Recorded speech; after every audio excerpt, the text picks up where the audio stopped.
How you going? So, the Amazon is on fire, and no one knows who did it. Some people are blaming corrupt companies who want to clear the land for business purposes, and others are blaming sneaky politicians that are keen to remove the indigenous people from the land. But you know who I blame? The monkeys. No one ever suspects our big, dumb cousins, but I think they have been fooling us for years, and while we have had our heads turned staring at smelly politicians, they have been practicing their tool-making skills, using leaves for shelter, then stones as hammers, and then finally rubbing sticks together to make fire. And you might be thinking, why would a monkey want to burn down the place in which it lives? That seems a bit counterintuitive, but there is one good reason. The bugs. The Amazon has millions of species of buggies, including the most dangerous spider in the world, the Brazilian wandering spider, which is more than capable of murdering your father with its venom. But what's even worse is the side effect of its venom, which is hour-long boners. Can you imagine how stressful it would be sleeping amongst the trees knowing that there is a Viagra spider wandering around? And I don't blame the monkeys for not getting much done. So once the fires clear all the bugs and the boners, the monkeys will finally be able to reach their true potential, which is pretty scary stuff. And I didn't particularly like the new Planet of the Apes movies, so I'm not sure I'm ready for a real-life remake. And luckily, our universal saviors, Lockheed Martin, don't want to watch another movie either, and have proposed the most brilliant solution ever, dubbed tree bombs. I dubbed them that. And I think they have real potential. I really dig them. Until I remembered that Lockheed Martin, the largest weapons company in the world, has a lot more experience in clearing forests than creating them. So I wanted to run some of my own tests and make some real tree bombs to find out if we really can bomb the Amazon back into existence. So I'm going to test a bunch of things here. Firstly, whether it's possible to make a missile-shaped thing that can hold a tree inside it, that can also dig into the ground when it is dropped from a plane, and whether it is possible to make these containers biodegradable. I also think it's very important to test how dangerous these are. Firstly, because it's fun, which means the return of the tampon shooter. And secondly, I want to know what happens if they hit a living thing, as if we are planning on dropping 900,000 of these missiles out of a plane over a forest, there is a good chance that we are going to release our tree bombs on some poor family of animals that are going to think it's Vietnam all over again. And it is a strange trade-off if you plant hundreds of new trees, but you wipe out all the animals in the process.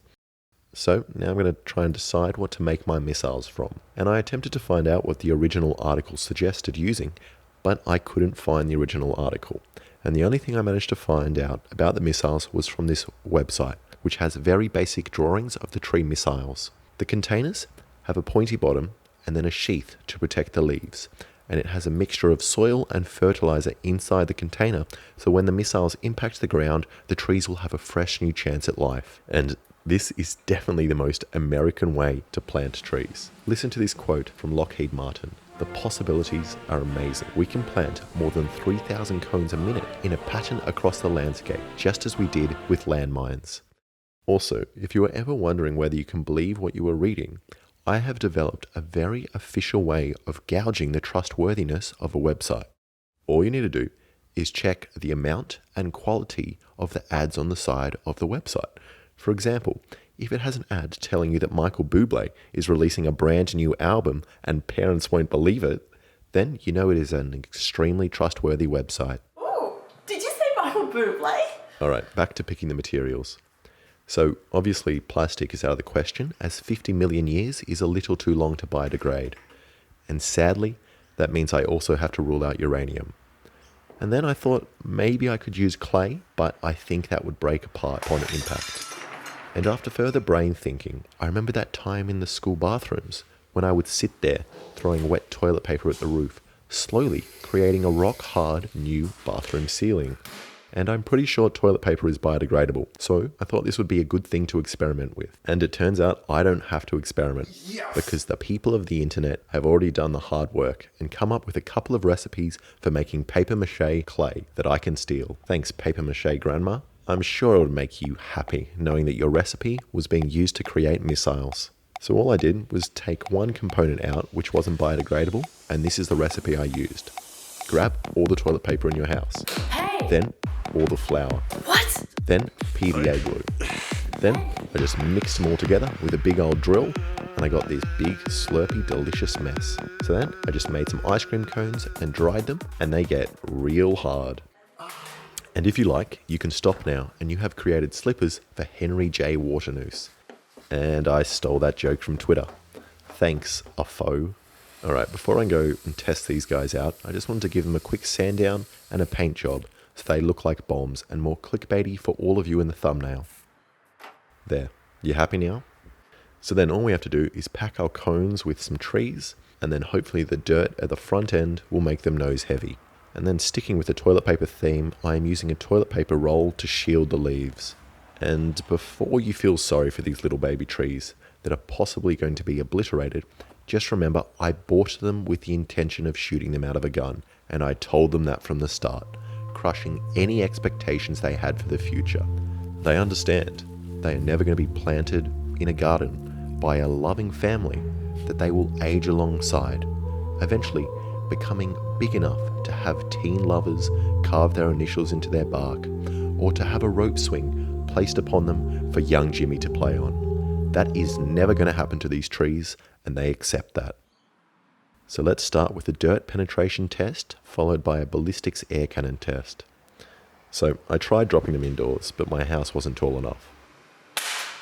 So I found another thing that is very, very tall. And I don't know what it is, or why it is in the middle of the bush, but thank you people that made this. It is very considerate of you to make a thing for people to graffiti and drop things off.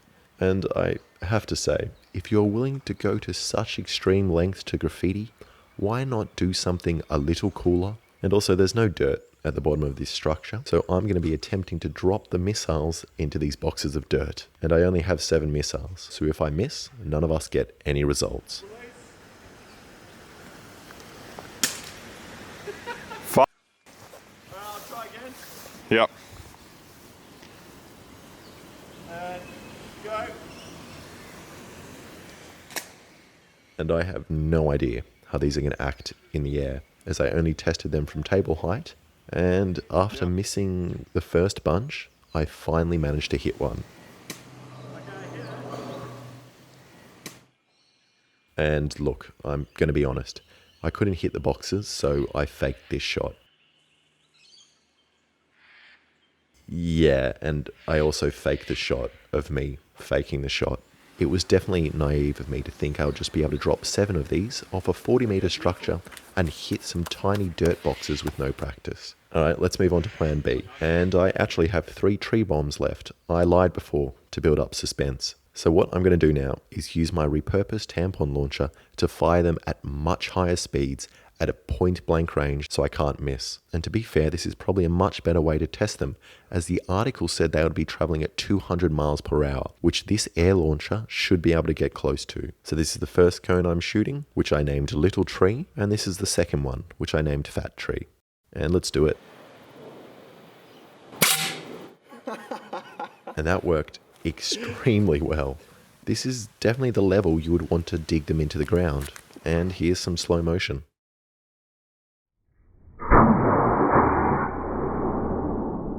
So the cones definitely stick into the ground. But now you may be wondering, how am I going to test if the containers are biodegradable? And so am I. But luckily for me, a previous version of myself made a rough prototype of the missiles and put it in the ground with a baby avocado tree. Good work, previous me. And look at that. After 2 weeks, the avocado tree is missing. That must have been the rats. But the missile is soft and breaks apart and actually has bugs inside it, which are eating it. And let's move on to the final ballistics test. So I just mixed up a bunch of my mama's famous ballistic gel and placed it directly underneath the launcher. And let's fire.